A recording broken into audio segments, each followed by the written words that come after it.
we have life conditions, and that's the world out there.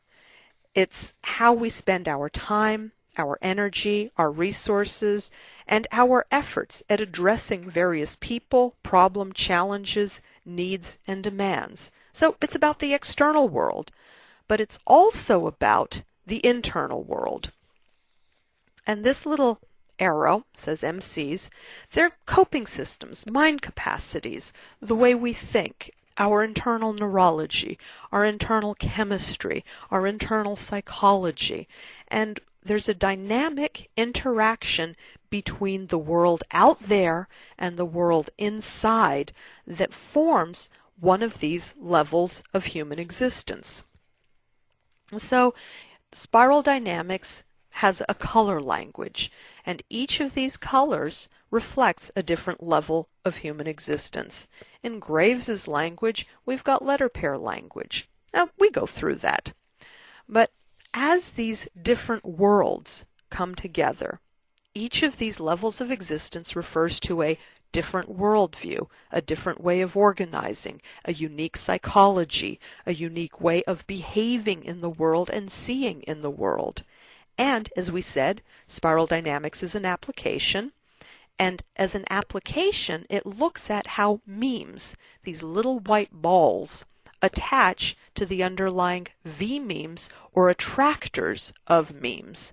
So memes are ideas, phrases, gestures, things that are copied and spread from person to person. And most people who talk about spiral dynamics can't tell the difference between a meme and the underlying level of existence or V-meme to which it is attached. An example of memes, democracy is a meme, sustainability is a meme, integral is a meme, change is a meme. Barack Obama at this point in time, in his political speeches, is talking a lot about change. And change can mean many different things to different people, but they're all hitting on this idea of change. Climate change, peace, all these different things are ideas that can be thought about in different ways. So the idea is the meme, and the way we think about it is the underlying V-meme.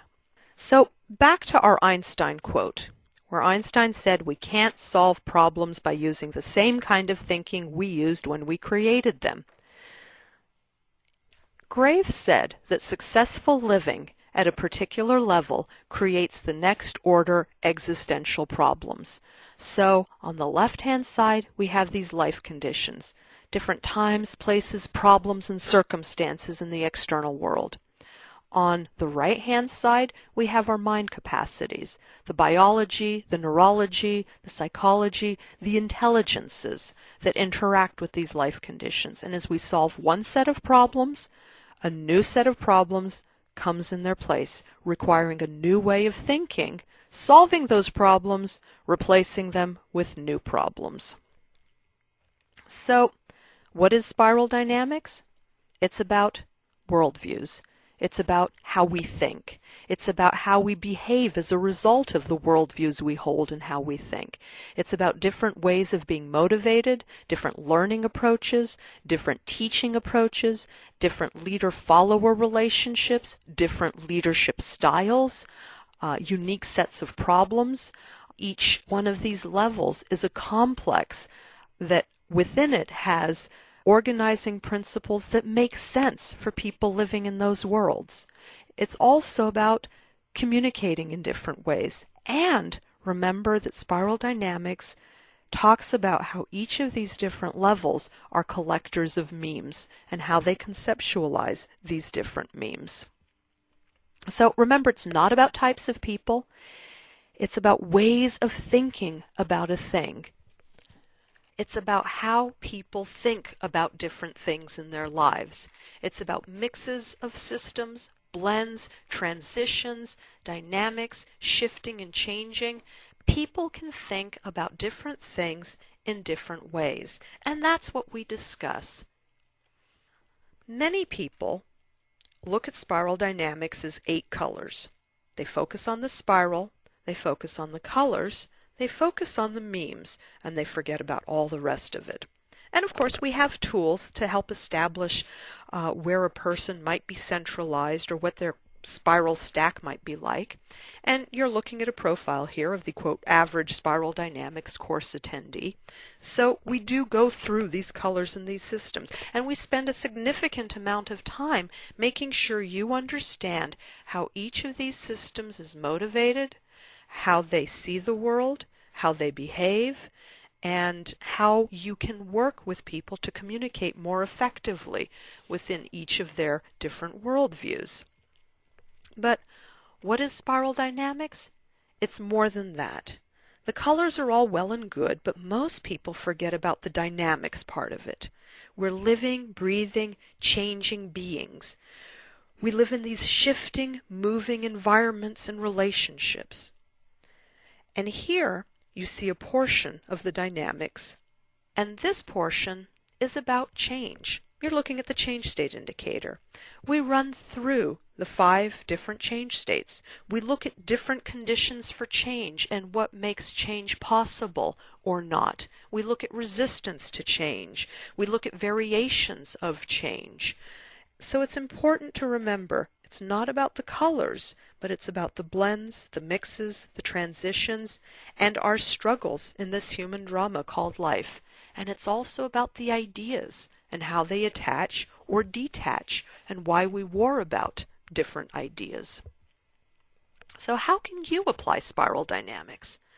Well, most people who come to our programs have many of these different needs in mind when they come. Many are executive and life coaches. A lot of them are in training and development. Some are in education. There are those in management and leadership who want to understand the people that they're working with better. Some come to the program because they want to understand corporate culture.